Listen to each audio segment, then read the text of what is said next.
Assalamualaikum warahmatullahi wabarakatuh.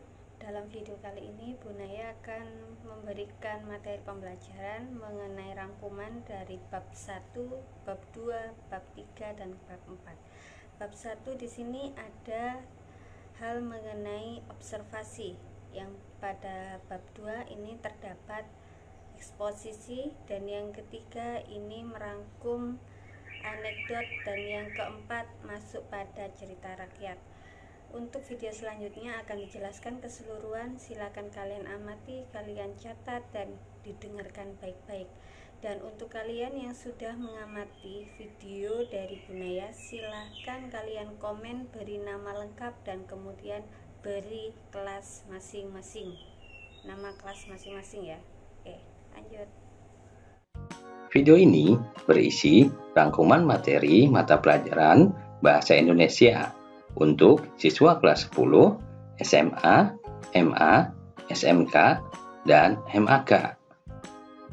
Materi video pelajaran 1 menyusun laporan hasil observasi. Pelajaran 2 mengembangkan pendapat dalam eksposisi.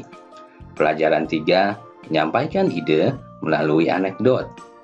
Pelajaran 4 melestarikan nilai kearifan lokal melalui cerita rakyat. Pelajaran 1 menyusun laporan hasil observasi.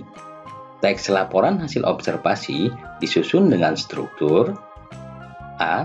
Pernyataan umum atau klasifikasi, B. Deskripsi bagian, dan C. Deskripsi manfaat. Pernyataan umum berisi pembuka atau pengantar hal yang akan disampaikan. Bagian ini berisi hal umum tentang objek yang akan dikaji, menjelaskan secara garis besar pemahaman tentang hal tersebut. Deskripsi bagian. Bagian ini berisi uraian detail mengenai objek atau bagian-bagiannya. Deskripsi manfaat menunjukkan bahwa setiap objek yang diamati memiliki manfaat atau fungsi dalam kehidupan. Kaidah kebahasaan teks laporan hasil observasi antara lain: A. Penggunaan kata atau frasa nomina, B. Pembentukan nomina dan verba turunan dengan afiksasi, C. Penggunaan kalimat definisi dan kalimat deskripsi, D. Kalimat simpleks dan kompleks. Pelajaran 2 mengembangkan pendapat dalam eksposisi. Eksposisi merupakan genre teks berisi gagasan yang bertujuan agar orang lain memahami pendapatnya yang disampaikan. Gagasan tersebut disampaikan oleh penulis atau pembicara berdasarkan sudut pandang tertentu. Untuk menguatkan gagasan yang disampaikan, penulis atau pembicara harus menyertakan alasan-alasan logis. Struktur teks eksposisi meliputi A.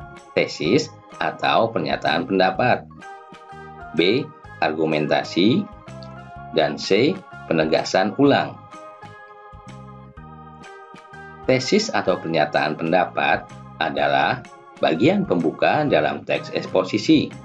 Bagian tersebut berisi pendapat umum yang disampaikan penulis terhadap permasalahan yang diangkat dalam teks eksposisi. Argumentasi merupakan unsur penjelas untuk mendukung tesis yang disampaikan. Argumentasi dapat berupa alasan logis, data hasil temuan, fakta-fakta, bahkan pernyataan para ahli. Argumen yang baik harus mampu mendukung pendapat yang disampaikan penulis atau pembicara. Penegasan ulang bertujuan untuk menegaskan pendapat awal, serta menambah rekomendasi atau saran terhadap permasalahan yang diangkat. Pelajaran 3 menyampaikan ide melalui anekdot. Anekdot adalah cerita singkat dan lucu yang digunakan untuk menyampaikan kritik, melalui sindiran lucu terhadap kejadian yang menyangkut orang banyak atau perilaku tokoh publik. Isi anekdot adalah sindiran dan kritikan terhadap kejadian yang menyangkut orang banyak atau perilaku tokoh publik.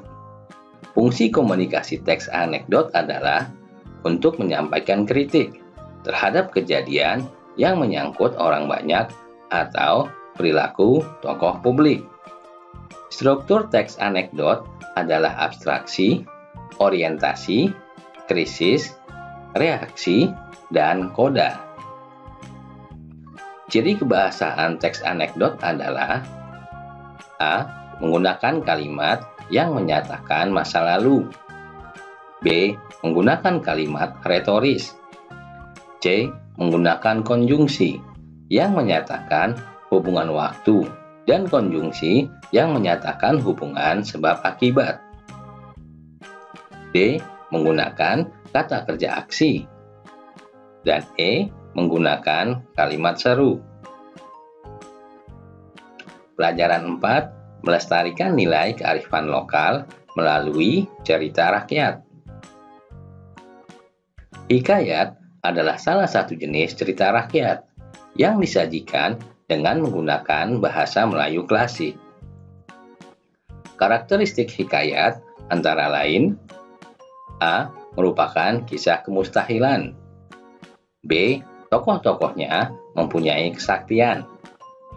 C. Istana sentris. Dan D. Anonim. Pengarang cerita tidak diketahui. Nilai-nilai yang terkandung dalam hikayat sama dengan nilai-nilai dalam cerpen.